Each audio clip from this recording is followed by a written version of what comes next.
Well, this afternoon we have Chris Rabbitt, founder of Meeow, who's going to tell us a little bit more about the business, where he's come from, how it was founded, and how they've managed their way through COVID and looking and discussing their growth plans. So, Chris, if you'd be kind enough to introduce yourself and Meeow, and just talk a little bit about what you do and how you help people.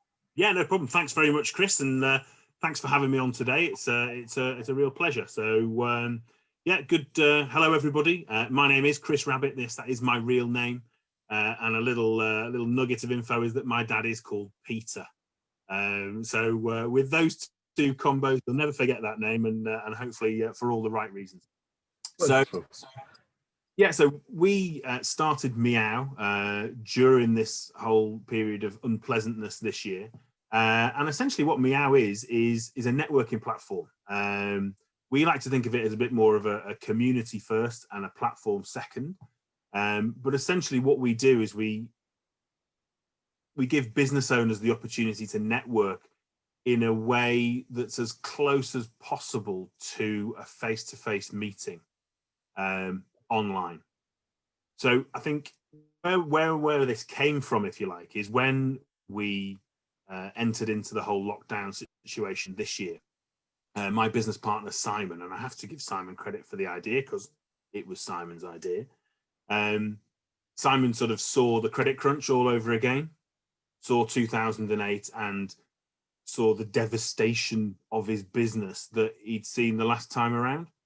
Yeah. And frankly, panicked, shit himself, or whatever you want, just had an absolute, oh my God moment. What are we going to do? And so Simon said, rather than do what I did, which as a salesperson was I just started to pick up the phone, talk to people and try and find a way through all this mess. Simon did the opposite, and it was a little moment of genius. He set up a Zoom account and invited 3 people to join him for an hour every day. Wow. Amazing. So within 2 weeks, he was booked up 6 weeks in advance. It just seemed like that this was a thing that had really struck a chord. And so I jumped on one. I've known Simon for a number of years. I jumped on one, maybe 3 or 4 weeks into this, and was really interested in the concept. And he started talking a little bit about what his plans for it were. And my ears really pricked up. I thought, well, yeah, there's something in this. So I sort of lurked around at the end of the meeting and said, look, have you got a minute? And so that minute turned into 3 hours. And by the end of that 3 hours, we had a sort of a plan, and we both committed some money. And then we went from doing this whole Heath Robinson arrangement of a website and Calendly and Zoom, which is what we work on now, to actually going and having a platform developed from scratch, specifically built for this thing that we're doing,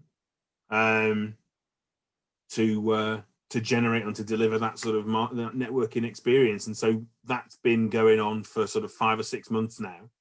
And we are very, very close to launching that platform, which will allow us to put a lot of depth into the offer. Because at the minute we do lots and lots of meetings. So we've gone from 4 meetings a week to 40 meetings a week. And we're actually growing that now beyond that.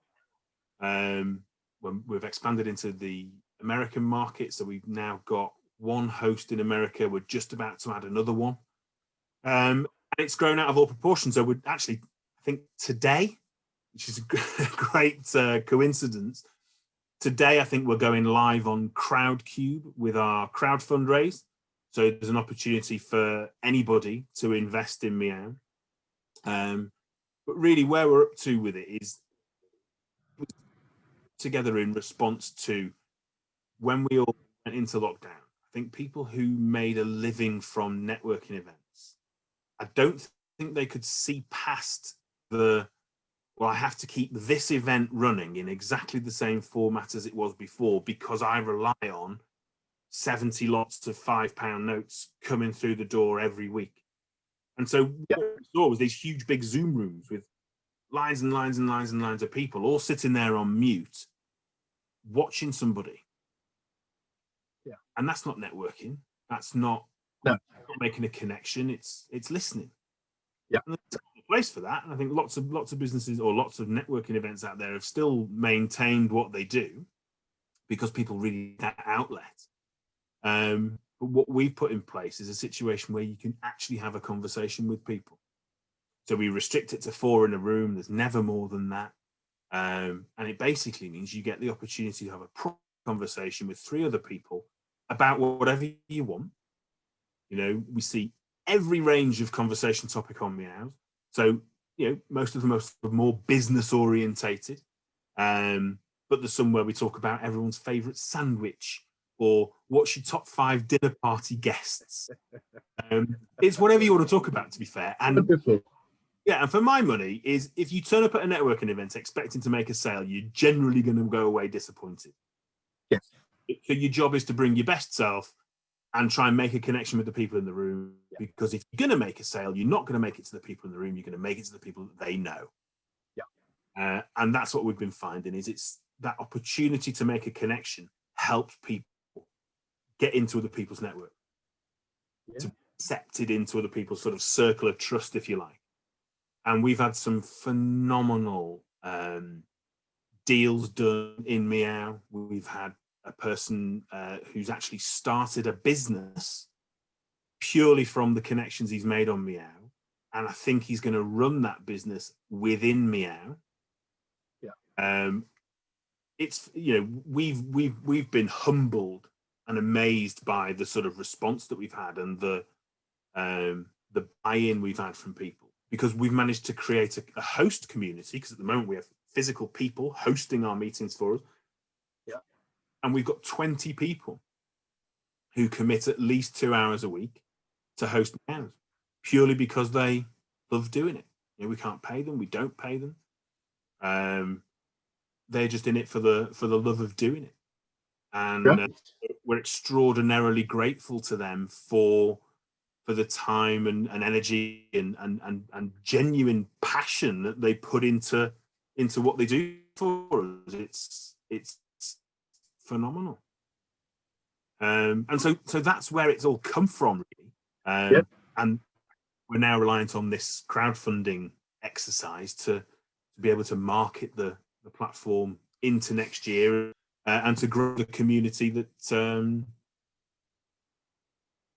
will populate this new platform.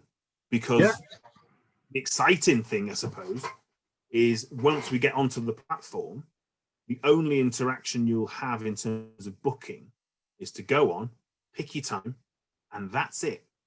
There will never be a time that's closed off to you. So at the moment, if someone wants to network at 10 o'clock on a Tuesday morning, and that meeting happens to be full, well, you're out of luck. You ain't networking on Meow at 10 o'clock on Tuesday if that slot is full. But the platform means that there will never be a time slot that's full. Because simply another meeting, another meeting, another meeting. So there could be 1 million people want to do it. And what that means is there's 50,000 meetings going on. You never know about it is the 3 people in your room. So it's still that really intimate and connected experience with the people in the room, but you're part of a much, much bigger community at that point. I mean, that's fascinating, because as I think you said earlier, it's most people have just taken what they previously did in a room into a Zoom room. And as you say, or what it felt like that. But the reality was, when you're networking in a room, you're only networking with 3 or 4 people. It is small groups. So you just say, look, let's just imagine you're in that small group of a bigger group. Wow, that's fascinating. So this feels like it's different to anything I've heard about from a networking perspective, where you're actually saying just make it 4 people. Because the thing is, you have to understand the drivers behind most networking events is, if I set up an event in a physical space, I need to put as many people into that space as I can in order to make it pay. And that's to drive the engagement. And we just don't need to do that here. The internet doesn't lend itself to big gatherings. It lends itself to small, intimate stuff. And so Meow is free at the moment. Anyone can jump on, anyone can get involved. You know, there's no cost, there's no charge. Crack on and try it. There will be a charge. You know, we're going to turn this into a... I hope so. The business coaching is coming out there. No, absolutely. you're following a fair, you in that respect, you're following a fairly traditional model, like you're starting free and then building a revenue stream on the back of it, which is quite acceptable. Yeah. Twitter did it, but various other online platforms have done that. Make it free to build the audience, and then find ways, and it doesn't have to be necessarily from the audience, although I suspect it will be, but that's not it. But it can be from other streams as well, can't it? So yeah. And the thing is, we've got ideas to how to use this tech in other ways. There's lots and lots of, all of which we've got probably 3 horses running at once. Yeah. But we can't talk about that from a sort of investor perspective because Crowdcube won't let us talk about stuff that we haven't actually done yet. I completely understand that. Yeah, that makes sense. But really, our route into that market is to prove the concept with the sort of peer-to-peer or the person-to-person thing. We've got ideas for all sorts of different ways to use the technology, because I'll be honest with you, our software developers have been amazing. They have put together something genuinely new, really innovative, and extraordinarily cost-effective as well. So, but yeah, the proof of concept is very much in the networking space, and then we can take that and use it for other things. So, well, I'm fascinated. I'm really fascinated. I just love meeting new people and talking about business and their businesses, and that's that's floored me a little bit, because it's not. That's a new way of doing this, isn't it? I know it's fascinating. So normally I can ask you about how you've adapted to COVID, but actually what you're saying is you were created in COVID. So this business would not have happened had COVID not come along. Yeah, absolutely. It is a child of coronavirus. Brilliant. And there are people out there who, and I'll be honest with you, I don't wish a second lockdown on anybody. I really don't. It's not something I 100% or anything else. If it happened, it's the best thing that could happen for our business. Yeah, and what's clear is you're helping people continue to do what they want to do. It's clearly a service that people I believe really believe will want to engage in, because it is. I'm just thinking about the differences to purely taking traditional networking online, which a lot of people have done, and as you say, it's a screen full of people. You're not, as you say, you're listening rather than interacting. So the fundamental is just to expand on that a little bit. Traditional networking taken online is almost more isolating than being in a room full of people that you don't know physically. Okay, yeah, and that's that's a thing that's not my opinion. That's feedback we've had from our community. Yeah, we have people that come on Meeow. Quite a lot of people that come on actually just for the connection. Yeah. So we have one of our most successful Meowists, well, that is what they are called. Nearly a religion. We're careful. We have one of our most successful Meowists start coming on the platform just to get herself energized in the morning. Yeah, I can really see that. So she used to come on, chat to people, get that sort of energy and that buzz going, and then that will set her up for a day, and she loved it. And she has been immensely successful commercially on the back of it. Wow. Almost by accident, just by bringing herself to a meeting. Yeah. And we've had other reports that say people say it's really great for your mental health. It's that isolated, and actually to get in and be, genuinely involved with people. Yeah. Fantastic. So. Wow. That's I just brilliant. That's fantastic. So I'm just thinking, rather than talk about adaptations, what are the biggest challenges you've had to overcome to get to here from early this year? I think the big paradox of of COVID is that right from the word go, everyone was talking about how much money was available. So if you start in a business, everyone said, "Oh yeah, there's loads of money out there. There's loads of investment. People are looking to invest. It's easy to find money." And if you are a brand new startup, that couldn't be further from the truth. We've had to fight for every penny we've got. So In retrospect, I took out a small bounce back loan for my other business, just as an insurance policy as much as anything else. Yeah. And what I should have done was hit it for the full whack, because that would have financed Meeow no problem at all right the way through up until we come to this point. But because we didn't do that, we've had to fight, things like the Business Enterprise Fund. We've had a little bit of bounce back finance. We've taken some money from somewhere else, but it's literally been a question of getting into a fist fight every time we wanted some money, and having to jump through hoops. And I'm 6'5" and 20 stone, and I don't jump through hoops very easily anymore. And so it was a real struggle to actually get the money together for us to be able to say, right, okay, we can do this thing with what we want. Because we were never in a situation where we wanted to charge for the product straight away. Yeah, perfect. So we don't do what we say we want to do, which is unlimited networking whenever you want to, anytime, day or night, crack on, and if there's someone there you can network with. Yeah. It's going to be a free service until the platform came up online. And of course, we needed money to develop the platform and all the rest of it. And so traditional methods of finance were really tough to get to. We went and we specialize in startups, and it got to the point where we got very disillusioned with that. One very respectable investment fund in Manchester got very annoyed with me when I laughed at them when they offered me £250,000, which is what we're trying to raise on Crowdcube, for 73% of my business. Oh, wow. And I genuinely couldn't control myself. I actually laughed. He said, well, what are you laughing at? I said, well, I'm laughing at your offer because it's ridiculous. Well, that's the deal. Take it or leave it. I said, well, with the greatest of respect, I'll leave it. Thank you very much for your time, and off we go. And I think there's been a very, very unrealistic attitude out there to risk from angel investors. I get it. I completely get it. It's their money. They've worked hard for it. They want their pound of flesh, and that's absolutely fine.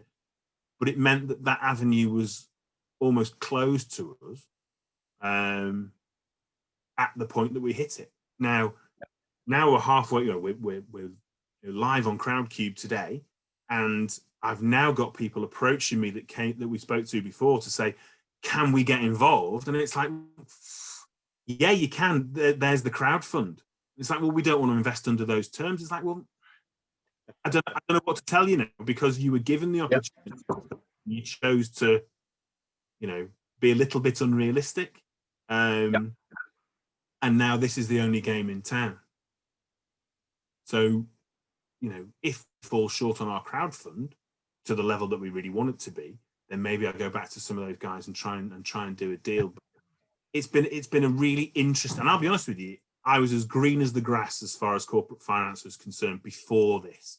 And we've had a learning curve that's not even a curve, it's just a wall.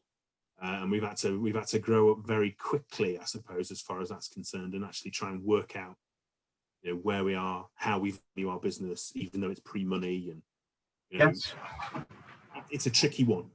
Trying to balance what you think you want to do versus what is out there and available. It's a really interesting one. Again, it's that adaptation, isn't it? This is what I think I want to do, but I can't, so I have to move and change. Funnily enough, we've got a client that's in a generally similar position. So I think they started a little while, well, significantly before COVID, but they raised an initial round of $250,000, and they're doing another round in the new year. But it's primarily from connections and people they knew. So it was those people, but it was it's worked quite well for them to raise in that way. But be interesting to check, compare notes with between the two of you, because it's. No, I'd be delighted to. Absolutely, yeah. I think it'd be good, because I think they've gone the direct investor route, but rather than professional investors, it's been people that know people that go, this is great, I really want to invest in the idea.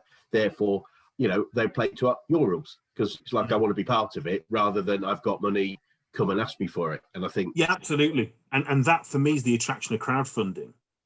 But it's also one of the paradoxes of crowdfunding, in that you use their platform, but they expect you to raise a good degree of that finance yourself before the world ever finds out about you. Right. So they'll do some publicity and all the rest of it, but when you launch on a crowdfunding channel, and we only found this out when we got involved, is you launch privately. Right. So what I'll say is, if anyone is out there looking at Crowdcube saying, I can't find Meeow, reach out and we'll get you involved in the Great. But we've got to raise a certain amount of our target before we ever go public. And there's lots of reasons for that. There's some, behavioral stuff, and nothing attracts a crowd like a crowd, and then you need to be funded to a degree in order to get more investment. Yep. There's a whole momentum piece that goes with it. But that's interesting as well. It's like, hey, we'll help you raise some money. Go raise some money, please. In order to go to your network. But again, we've been blown away by the response that we've had to that sort of register your interest, tell us what you want to contribute and all the rest of it. We've got nearly 100 grand already in pledges. Wowzers. That's brilliant. Phenomenal. Now, even if we only convert 60% of that, we're still then well on our way to hitting the target that we need to hit. And again, that's been driven by our audience. It's all people who've been on a Meow or hosting Meows. One of our hosts has committed a significant amount of money. Obviously, I can't go any further than that, but she's committed a significant amount of money because they believe in the what we're trying to do as much as anything else. I think it's the strength of vision and mission that's so clear, or whatever you call it, vision, values. But it's like, this is where we're going. This is the destination, and then people, we'll attract people that with a match of values and a match of vision that want to take part in the journey. It's so whether that's investors, customers, team members, or even suppliers. It's like, the stronger the vision, the clearer we attract the people that will value what we do and why we do it, and therefore want to be on alongside us for the ride. That's amazing. All our suppliers as well, and sometimes it feels like the planets are sort of in alignment for us, because all our suppliers, regardless of who they are, other than the transactional stuff that you just have to do, everyone that's a key supplier to our business is totally bought into what we can do, right? And has seen where we're at, and has helped us. So he said, okay, let's work with you to get you to where you want to be for as little money as we can, and then we'll look at taking some of that back a little bit later in the line. Right. Great. Again, humbling and extremely, it's just wonderful that people see it. Yeah. Because there's two things with our business. People either see it and understand it, and they're like, wow, this is like something we've never seen before, or they just don't get it. Yeah. And I'll be honest with you, the investor community just didn't get it. Yeah. I think, I can understand that. All we ever got was... Sorry, go on. All we ever got was, how are you different from Zoom? Yeah. And we were just like, you just don't. Because the thing is, Zoom's great. We run our business on Zoom at the moment. Oh, yeah, absolutely, for what it does. But what you have to do is arrange a meeting and sort out 4 calendars and put those 4 calendars together, make sure everything works, and then you go for it. Notwithstanding the fact you've got to go find 3 people to meet that might or might not share your, hopes, dreams, ambitions, whatever, or even be decent to talk to. Whereas what we do is say, okay, just click that button and we'll find 3 people for you to talk to. And they're likely to be the sort of people you want to meet. Fantastic. I'm hooked. I'll be on. Watch out for me. I'm sure I'm going to be on the next couple of days for sure. We have quite a few business coaches come on, all of whom are they're there to tell the world about what they can do, and they seem to do all right out of it, to be fair. So. Yeah, I think as much as anything else for interest, etc., and various things. It's I just love the idea that you've solved a problem. We work with a guy, I don't know if you met him, Action Coach as a whole, work with a guy called Jonathan McDonald, who advises a lot of blue chip companies on where technology is going, and looking.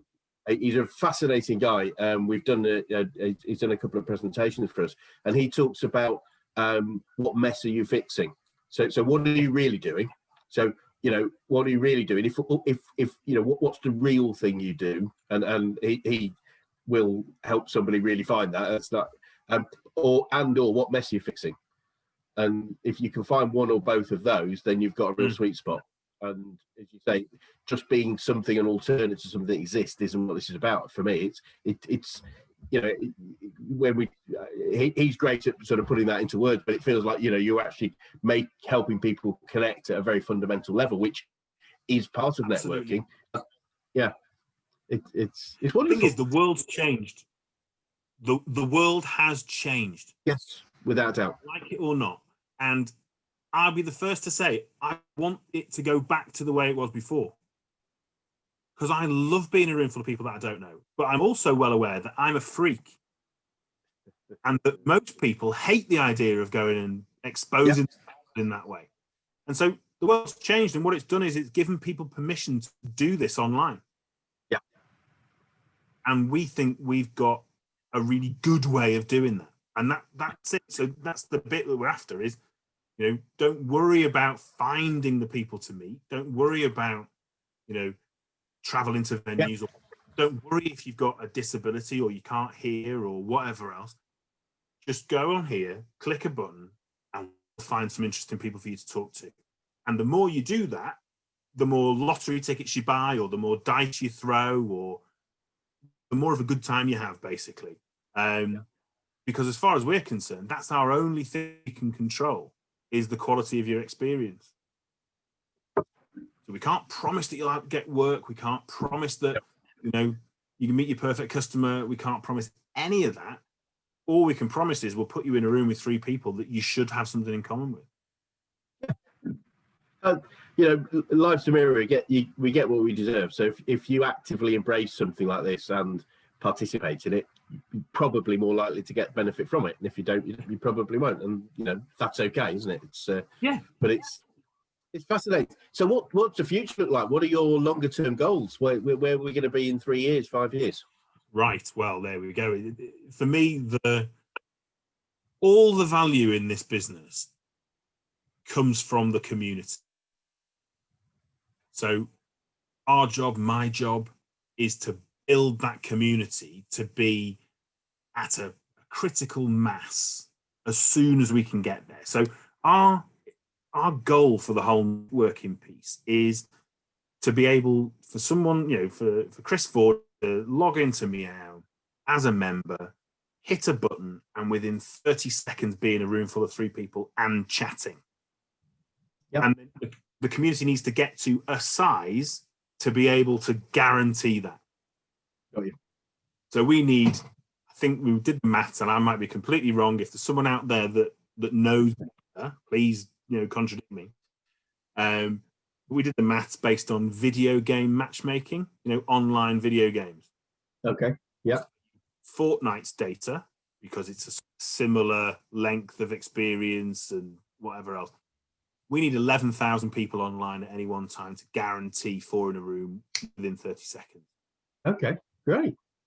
So if we can get, and in order to do that, we need a community size of about 300,000. Okay.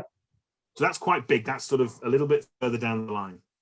But our initial target is 10, our crowdfund published target is 10,000 users by the end of next year. Okay. I would like that to be significantly earlier.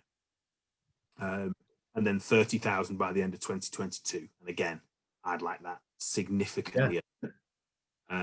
But there are published targets that the world can see. And that's what our investment round is based on. Which makes sense. If we're not careful, related to other people's belief, not necessarily ours, if the target goes past the level of belief for the individuals investing, then it ceases to have value. I don't believe you can get there, therefore I don't believe you. So it's got to be something tangible. I say yes, I could imagine you could do that. even though, being an online platform, and I'm sure a lot of online marketing, there's no reason this could be way, can grow exponentially way past that. I remember when when we were selling our first business, and we had our technical director was talking about what we might do, and I won't say who it was, but he was the CEO of a very large European company. Just went, and he was French, so forgive me for the bad accent, but he said, "Gentlemen, I love your dreams, but I will not be investing in them." Yeah, absolutely. But because it just went too far, it just went that bit further than this was where, and there's lots of other reasons they didn't buy it. It wasn't just that, but it was a lovely phrase, and it made me realise we've got to take people on the journey. They've got to say, what's the next step that I can believe in, to then go to the next step. Well, if you get that quicker than you said, then I'm now in for the fact that you can go faster and faster and faster. Exactly that.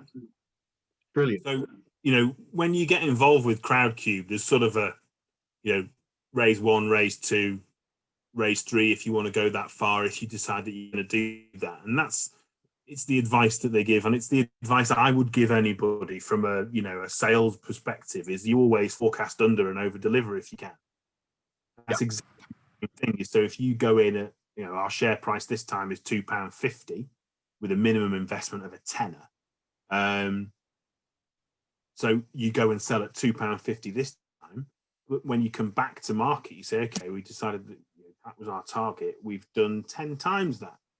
So actually, rather than it being £2.50, our share price now is £250 because we're going to go and do it 10 times again. And here's our track record to show that we can do that. Yeah. You leveraging, because this is, anybody that starts a business understands that when you raise money first off, it's the most expensive money you'll ever raise. Yeah. And it's exactly the same on crowdfunding. It might feel like it's an easy option. It really bloody isn't. Hey, let's go find thousands of people to just give us some money. Well, it doesn't work like that. You have to justify it, and actually the value you put on your company is really quite small compared to what you think it should be. And it's all just a learning experience. It's and a really exciting ride, it has to be said. It's a tough, it is a tough circumstance, isn't it? Because we know and believe, or strongly believe, where the business is going to be, and therefore it feels like we're giving away a lot more than we could or should, but without giving it away and getting that, because for me, cash funds growth. That's the simple nature of it. It's either cash or blood, sweat, tears, and time, and we've only got so much of that to give. So. And I think a lot of people fall into the trap of, I'll just work hard at it. I'll use my sweat equity, if you like, to make it. But we've got to get momentum. Without momentum of passing that sort of takeoff point, it's not going to happen. So I think it's correct. We simply couldn't have got where we're up to now on our own. Yeah. And that's why we're so unbelievably lucky to have the people around us that we have. Our host community holds our business in their hands. It's as simple as that, because they're our ambassadors every day. 10 meetings a day. Every day, there are people other than Simon and I flying the flag. And brilliant. It's their efforts that are doing this, and there's only one reason they're in it, is because they believe in it. Yeah. I'd like to think we can look after them a little bit further down the line, and that's our stated aim, is to make sure that they're rewarded appropriately at the appropriate time. But that's jam tomorrow. They're in it because they love it, and that's brilliant for me. That's it validates what we're trying to do, and gives it a bit of life. Do you know what I mean? It gives you something you can touch, and there's a community and a support network and all the rest of it there. It's ready made. It's great. Fantastic. So a couple of things. What challenges, if any, do you see moving forward? Obviously, the faster the faster you grow, I'm sure you'll grow faster than you predicted. I really am. What are the things that might get in the way? Well, we've got to raise some money now. Yeah. So we've got to we've got to get through this crowdfunding process. And again, that's all about hedging. So I've got to now start going back and talking to other investors as well to say, well, okay, if we don't get through this, then we need to, because I'll get the money. Come hell or high water, if I have to remortgage, I'm sure you will. Yeah. We'll get the money. So we've got to do that. And at the moment, we're trying to select a partner to work with us as far as marketing agency is concerned. So who's our best partner to get through there? And to be honest with you, that's our challenge, is that we genuinely believe that the world is not going to go back to normal. Even if it goes back to normal, the world, that this change is plastic. I agree. It'll come back a bit, but we believe there's enough gone, it will stay as it is now, enough to guarantee us a market. And because of the nature of the beast, that market's global. And once the platform's online, we can accommodate that level of scale. So for us, our big problem now is making sure that our message is right, that our message is relevant to people, and that we can fund it adequately enough to give us the shove in the back we need until subscription revenue rises to meet our marketing spend. It's a classic problem, but we're doing it in maybe a slightly different way. I don't know, but it's an absolutely classic problem. We've got that point in time where our money will run out unless income rises to meet it. Absolutely.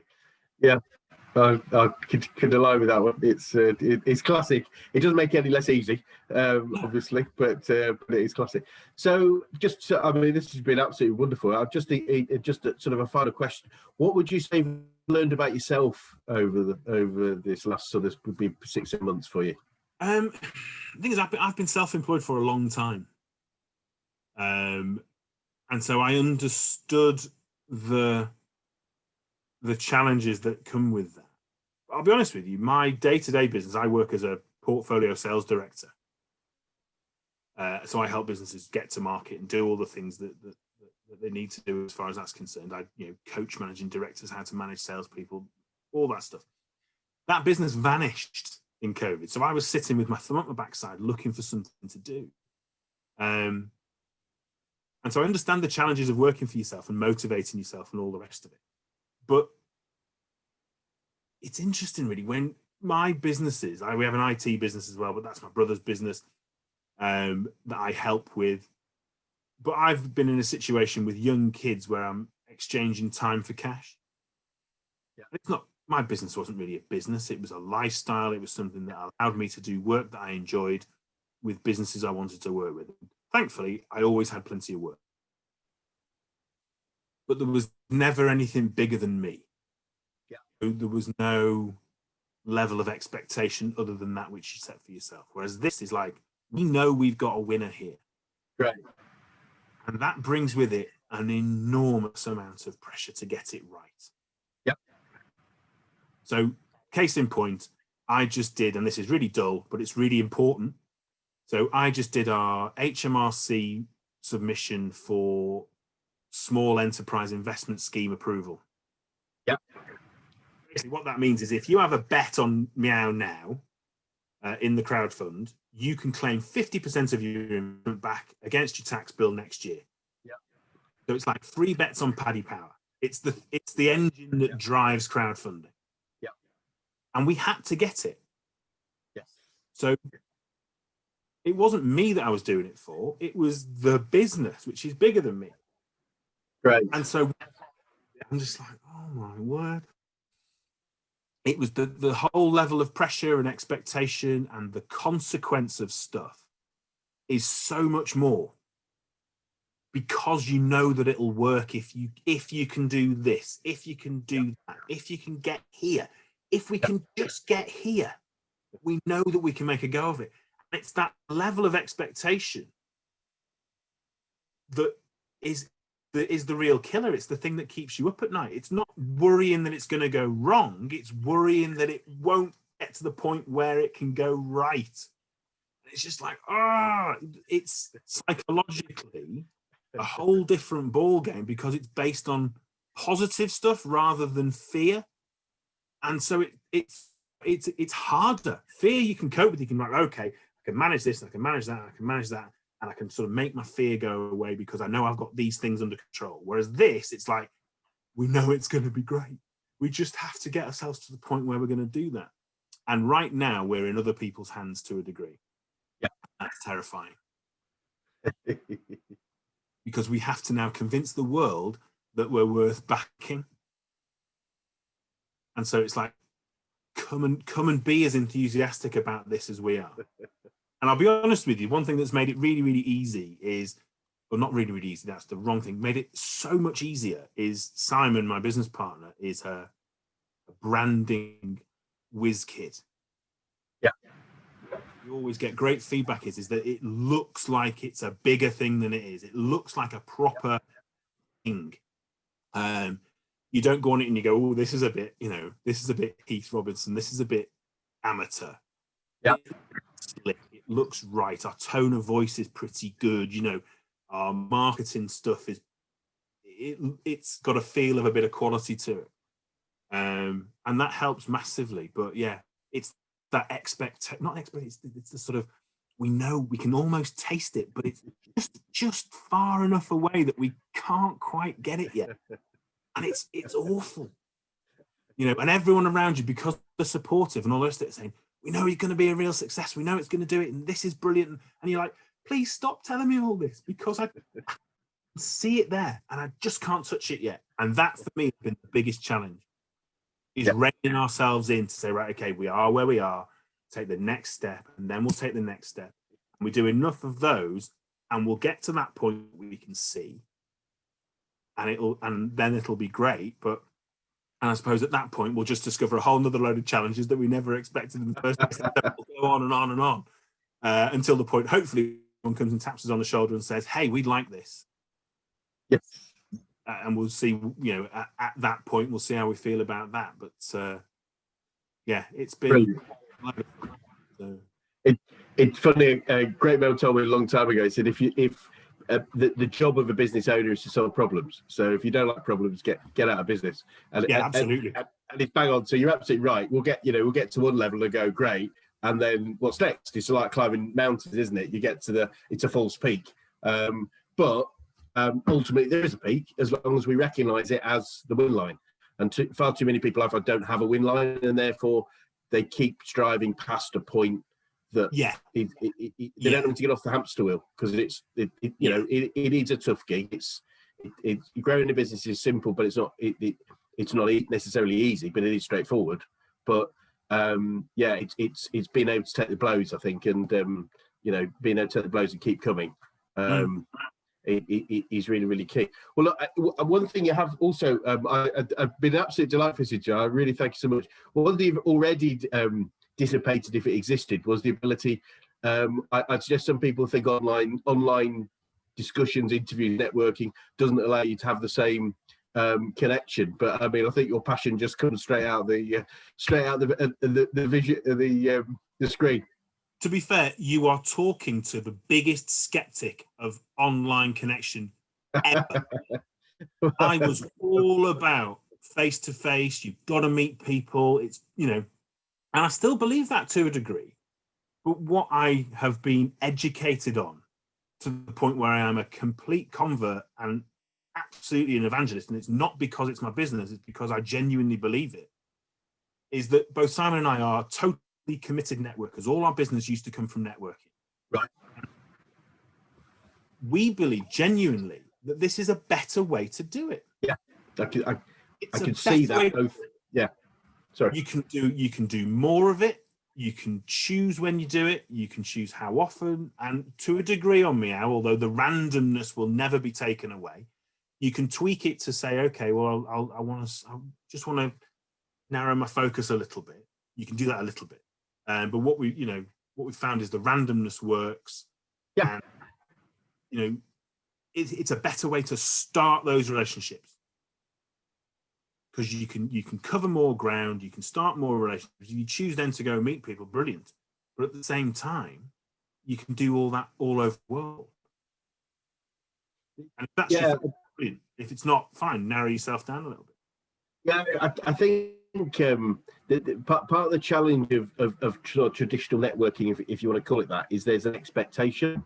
I'm expecting you to try and sell me something, or me trying, and it's sort of it's inherently a little bit awkward. But if you just look, I'm just going to turn up and meet three people I don't even know, and we're just going to talk, because I don't know, it just feels like it would just say, well, let's just start talking. Let's not, exactly. Let's just talk. You have to find out about people. 100%. Otherwise, it just doesn't work. So naturally, people are gregarious. Even introverts are gregarious, you know, in a controlled way. So if you put an introvert into a room full of people and say, go talk to people, well, it's a horrible experience because they just don't want to do it. My brother is a great example, just doesn't like networking. Yeah. But it doesn't mean any less interested in people. It doesn't mean he doesn't like people. It doesn't mean he doesn't want to find out about people. And it certainly doesn't mean he doesn't want to do business. But what he doesn't want to do is expose himself to that, you know, room full of people situation. Whereas this is, the 4 didn't come about by accident. It's a worked out thing that you can have, everyone can talk, and almost everyone can talk at the same time and still be heard. So it's very, very natural conversation style. But the random thing means you have to find out about people. You have to do what networking demands of you, which is to ask questions. It's not to vomit all over people what you can do, because that's horrible. 100%. It's to, Chris, tell me about you. What can I do for you? Yeah. And it's great. 100%. I mean, you know, people won't be interested in you until you're interested in them. That's a fundamental. So that builds it. It's really interesting. Actually, you've just made me realise that one of the things we started during COVID was a combination between, we did traditional, we called it group coaching, which was probably 10, 15, 20 people in a room, a lot of education with a little bit of collaboration. And then the other end is one-to-one, where it's 2 people. Is we started to do groups of 2, 3, and 4, because that was as a stepping stone from a larger group, funnily enough, for people that they needed a stepping stone financially, primarily, because there was quite a significant difference from that larger group to single. But we're seeing people really value that, being able to share and have a small group of 2, 3, and 4 people working together with us as coaches.